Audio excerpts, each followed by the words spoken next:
మొదటి కొరింథీ 10వ అధ్యాయం 13వ వచనం.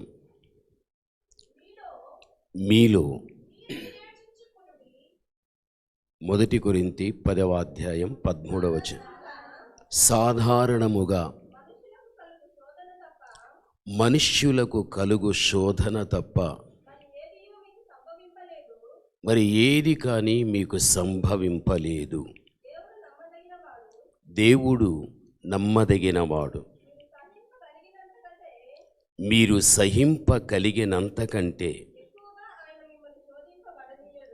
ఎక్కువగా ఆయన మిమ్మును శోధింపనీయడు.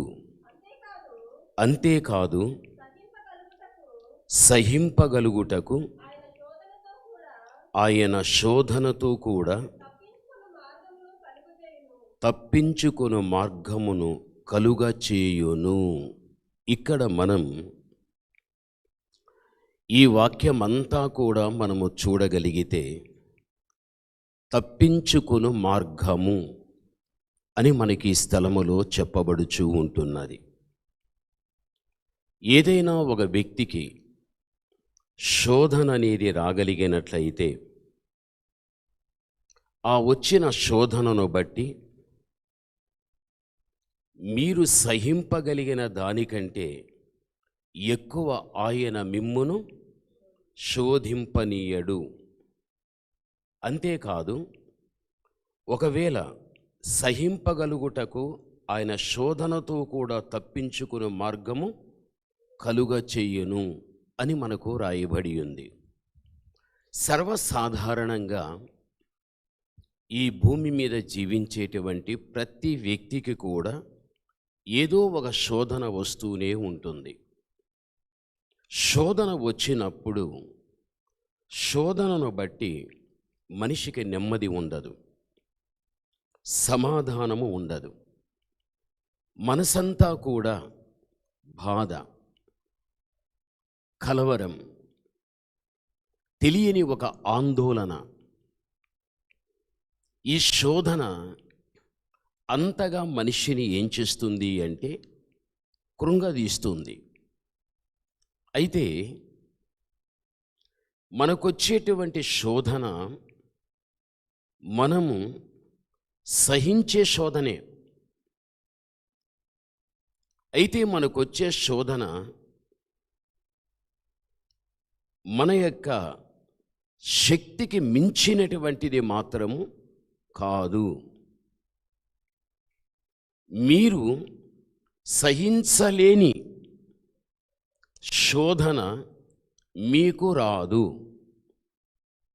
ఒకవేళ మీరు సహించే శోధన వచ్చినా,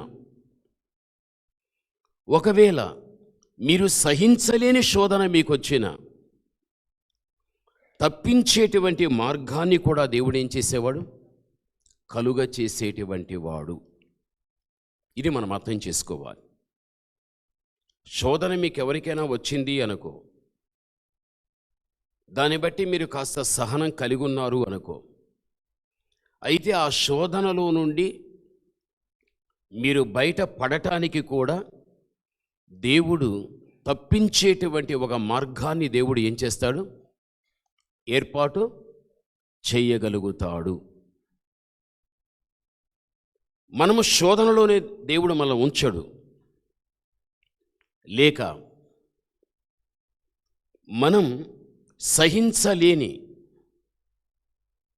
అంత గొప్ప శోధన కూడా దేవుడు మనకు కలిగించేవాడు కాదు అని మనకు బైబిల్ చెబుతుంది. అంటే తప్పించు మార్గము అనేది మనం ఆలోచిస్తే మీకు అర్థం అవటానికి చెబుతా. పరిశుద్ధ గ్రంథంలో దావీదు మనకు కనిపిస్తూ ఉన్నాడు, సౌలు మనకు కనిపిస్తూ ఉన్నాడు. వీరిద్దరిని మనము చూడగలిగితే, సౌలు ఇశ్రాయేలులకు రాజు. ఆ సమయంలో దావీదు భక్తిపరుడై ఉన్నప్పటికీ కూడా ఒక సామాన్యమైన ఒక వ్యక్తిలాగా కనిపించినప్పటికీ కూడా దేవుని యొక్క దృష్టిలో మాత్రం దావీదును దేవుడు గొప్ప చెయ్యాలి అనే ఒక మంచి తలంపు కలిగిన వాడు. అయితే సౌలు ఏం చేశాడు అంటే దావీదును చంపాలని ప్రయత్నం చేశాడు. సౌలు ద్వారా దావీదుకు వచ్చిన శోధన ఇది. ఆ విషయం తెలుసుకున్నటువంటి దావీదు సౌలు నుండి నాకు వచ్చేటువంటి ప్రమాదంలో నుండి ఏ విధముగానైనా నేను తప్పించబడాలి, అతడు నాకు ప్రాణహాని కలిగిస్తూ ఉంటున్నాడు, ఈ శోధన నేను ఎలా తప్పించుకోవాలి అని తనతో కలిసి జీవిస్తున్న ఇంటిని విడిచిపెట్టేశాడు. తాను నివసిస్తున్నటువంటి తన ప్రాంతపు వారిని కూడా విడిచిపెట్టేశాడు. తాను ఏం చేశాడు అంటే మాయోను అనే ఒక అరణ్యములోనికి వెళ్ళిపోయాడు. ఈ మాయోను అనే అరణ్యములోనికి వెళ్ళిపోయి అక్కడ దాక్కోగలిగాడు దావీదు. సౌలు మాత్రం దావీదును తరుముట, దావీదును వెంటాడుట మానుకోలేదు సౌలు. ఆ విషయం దావీదు కూడా తెలిసొచ్చింది. ఏ సమయములో సౌలు దృష్టికి వస్తానో తన వెంట పెట్టుకుని వస్తున్నటువంటి సైనిక దళము ఎక్కడ వారి దృష్టిలో పడగలుగుతానో ఒక భయం. మాయోను అనేటువంటి అరణ్యం సమయానికి ఆహారమైన లేక అనుకూలమైనటువంటి విశ్రాంతి తీసుకోవటానికి స్థలమైనా లేక నీళ్ళైనా సమస్తమైన సదుపాయములు కలుగునటువంటిది కాదు మాయోను అనేటువంటి అరణ్యం. ఒక విధంగా దేహానికి సంబంధించినవన్నీ కూడా మాయోను అనే అరణ్యములో ఇబ్బంది. తనకు ఇబ్బంది కలిగినప్పటికీ కూడా దేహ సంబంధంగా అతని కలిగిన భయం ఏమిటి అంటే సౌలు ద్వారా తనకు శోధన. అది పరిశుద్ధ గ్రంథం మొట్టమొదట సమూయేలు 23వ అధ్యాయం 24వ వచనము నుండి 27 వరకు. ఆ తర్వాత మీరు ఇంటికి వెళ్ళి చూసుకోనండి. ఈ మాయోను అనేటువంటి అరణ్యములు ఉన్న తర్వాత వెంటనే ఒక దూత సౌలు దగ్గరికి రావడం జరిగింది. అయ్యా సౌలా, నీవేమో దావీదును వెంటాడటానికి నువ్వు ప్రయాణమయ్యావు. ఫిలిష్తీయులు దేశం మీదకి వచ్చేస్తున్నారు, వారు పడుతూ ఉంటున్నారు. దేశం మీద ఎప్పుడైతే వారు పడడము జరుగుతుందో శత్రువుల నుండి వచ్చేటువంటి హాని ఎంత ఘోరమైందో ఒకసారి నువ్వు ఆలోచించు. ఈ మాట ఒక దూత వచ్చి సౌలుకు చెప్పిన వెంటనే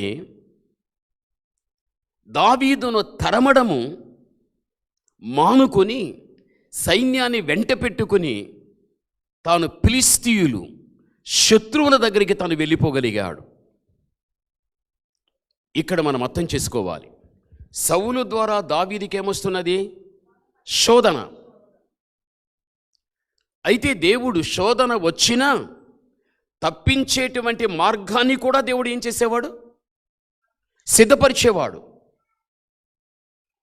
అయితే సౌలు తరుముతూ వెళ్ళేటప్పుడు ఒక దూత వచ్చి సౌలుకు చెబుతూ ఉంది, శత్రువులు దేశం మీద పడుతుంటున్నారయ్యా, నువ్వు అరణ్యములో దావీదును తరుముకుంటూ వెళుతున్నావు అన్నప్పుడు దావీదును తరుముట మానుకుని ఇక శత్రువులైన ఫిలిష్తీయులు దేశం మీద పడకుండా ఉండునట్లు సౌలు వెళ్ళిపోయాడు.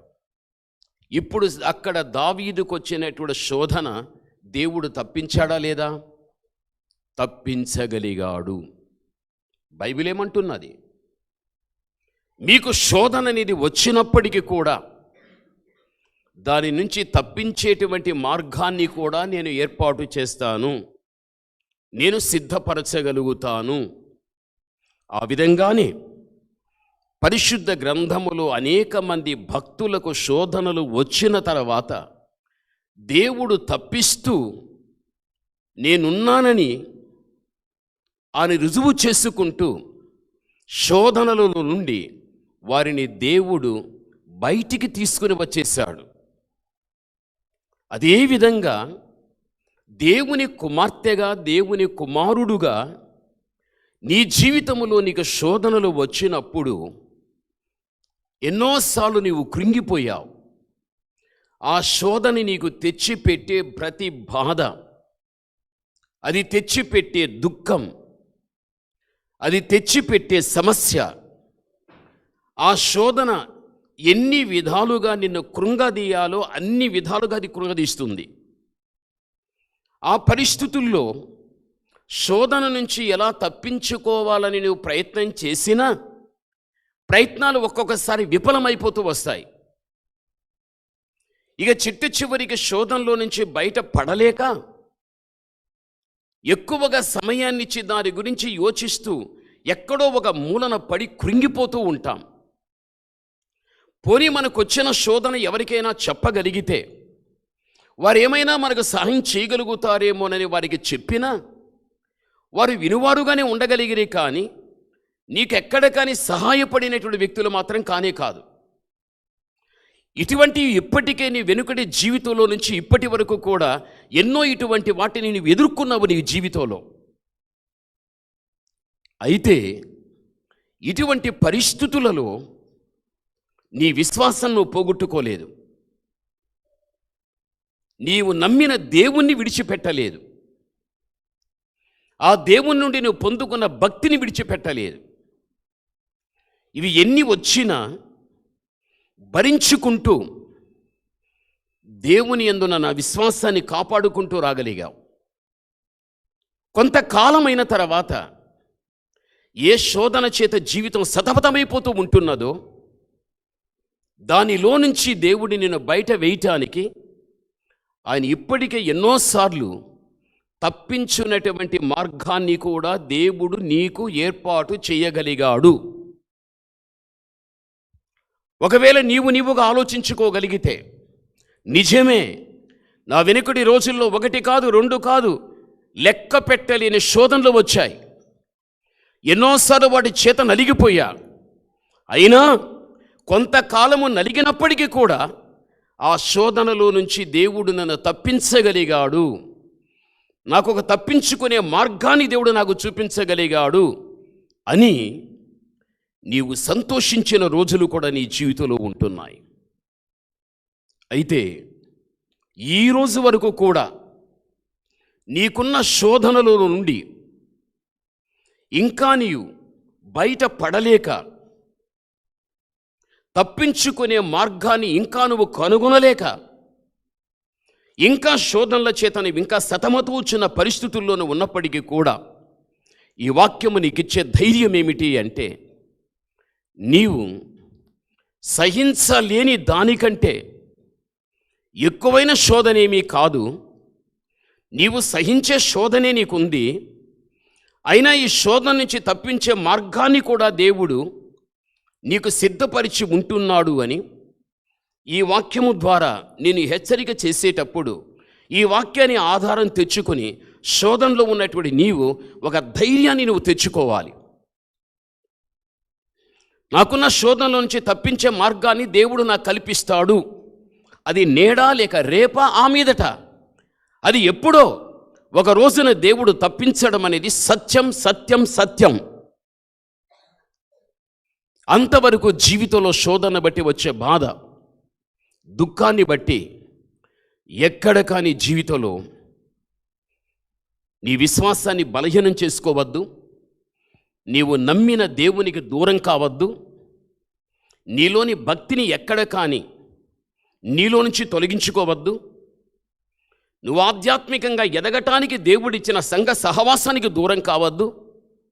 ఇవన్నీ కాపాడుకుంటూనే ముందుకు నడిచిన వ్యక్తివైతే మాయోను యొక్క అరణ్యములో దూత వచ్చి సౌలుకు చెప్పినప్పుడు సౌలు దావీదుని విడిచిపెట్టి ఫిలిష్తీయుల మీదకు దృష్టి పెట్టుకుని వెళ్ళిపోయి తన దేశ ప్రజలను కాపాడుకోవటానికి వెళ్ళిపోగలిగాడు.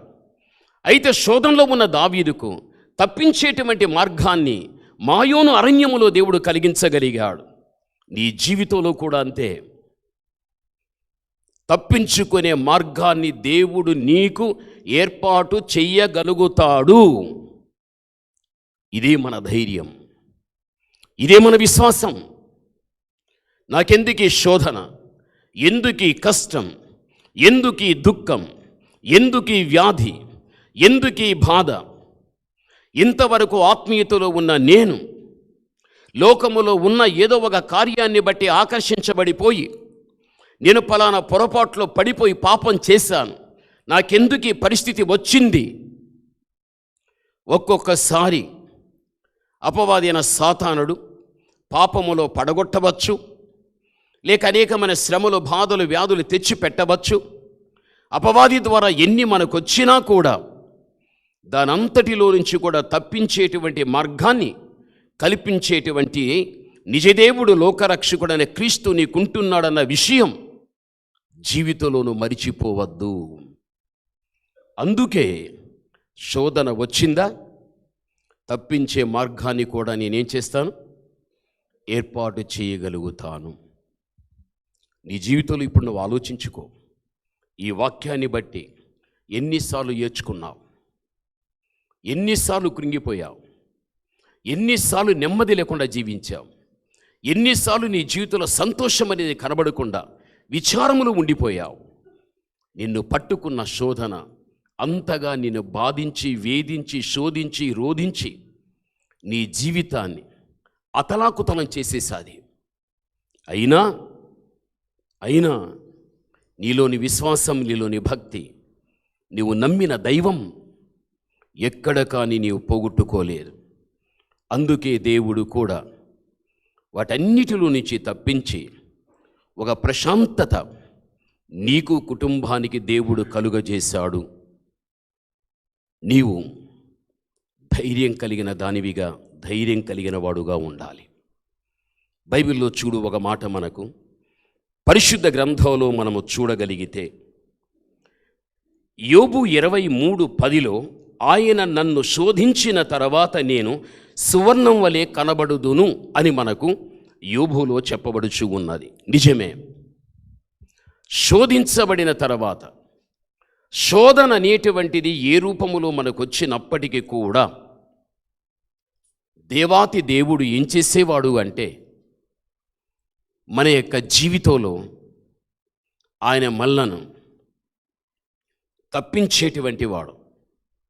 శోధన అనేది ఒక వ్యక్తి జీవితంలో ఎంత కాలం ఉండినా అంతకాలము కూడా ఆ శోధన నుండి వచ్చే బాధగాన మనం భరించిన వ్యక్తులమైతే మనము సువర్ణంగా దేవుడు మార్చగలుగుతాడు. సువర్ణము అంటే బంగారు.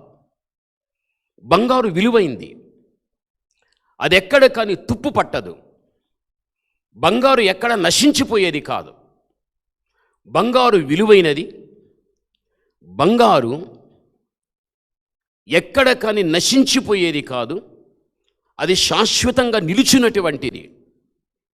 ఎప్పుడైతే ఒక వ్యక్తి శోధన తర్వాత ఆ వ్యక్తి జీవితానికి ఒక విలువ ఇస్తాడు, బంగారుకున్న విలువలాగా, బంగారు ఏ విధంగా నశించకుండా, తుప్పు పట్టకుండా అది శాశ్వతంగా ఉండగలుగుతుందో, శోధన నుంచి తప్పించబడిన తర్వాత ఆ వ్యక్తి యొక్క జీవితం కూడా దేవుని చేతిలో శాశ్వతమైనటువంటి ఆశీర్వాదాలు పొందే వ్యక్తిగా ఉంటాడు. కానీ ఆ వ్యక్తి జీవితం ఎక్కడ కానీ తుప్పు పట్టి నశించిపోయేంత పరిస్థితికి రాదు. యోబు యొక్క జీవితంలో శోధన వచ్చింది, సువర్ణంగా మారిపోయాడు. దానియేలు జీవితంలో శోధన వచ్చింది, సువర్ణంగా మారిపోయాడు. యోసేపు జీవితంలో శోధన వచ్చింది, సువర్ణంగా మారిపోయాడు. ఇలా పరిశుద్ధ గ్రంథంలో కొద్ది మంది భక్తుల జీవితాన్ని చూచినప్పుడు వారు సహించే శోధన, సహించలేని శోధన వచ్చినా, అది ఎంతకాలం ఉండినా దాన్ని భరించుకుంటూ తమ భక్తిని నిలుపుకున్నారు. కాబట్టే ఆ శోధన కాలము తీరిపోయిన తర్వాత దేవుడు వారిని సువర్ణంగా చేసేశాడు. ఒక విలువైన జీవితం, నశించని, తుప్పు పట్టని వారి జీవితాలను బంగారు వలె శాశ్వతమైనటువంటి రీతిగా దేవుని చేతిలో ఉండిపోయాయి. అంతగా దేవుడు వారిని హెచ్చించగలిగాడు. ప్రజల దగ్గర వారి జీవితం వారు ఎక్కలేనంత శిఖరం మీదికి ఎక్కించి ఒక తలగా దేవుడు పెట్టగలిగాడు.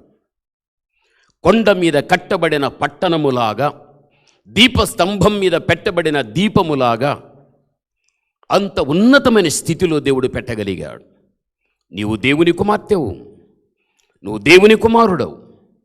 నీ జీవితంలో ఎటువంటి శోధన ఈరోజు వరకు నిలిచి ఉంటే, ఆ శోధన ద్వారా నువ్వెంత కృంగిపోయినా, ఎంత నలిగిపోయినా, ఎంత ఏడ్చుకున్నా, నీ జీవితంలో మాత్రం నీ విశ్వాసం, నువ్వు నమ్మిన దేవుణ్ణి, నిన్ను అన్ని విధముల ఆత్మీయతలో బలపరిచే సంఘ సహవాసాన్ని విడిచిపెట్టకుండా నువ్వు నిలిచిన వ్యక్తివైతే, దేవాతి దేవుడు శోధనలో నుంచి బయట పడవేసి నిన్ను కూడా దేవుడు సువర్ణంగా మార్చగలుగుతాడు.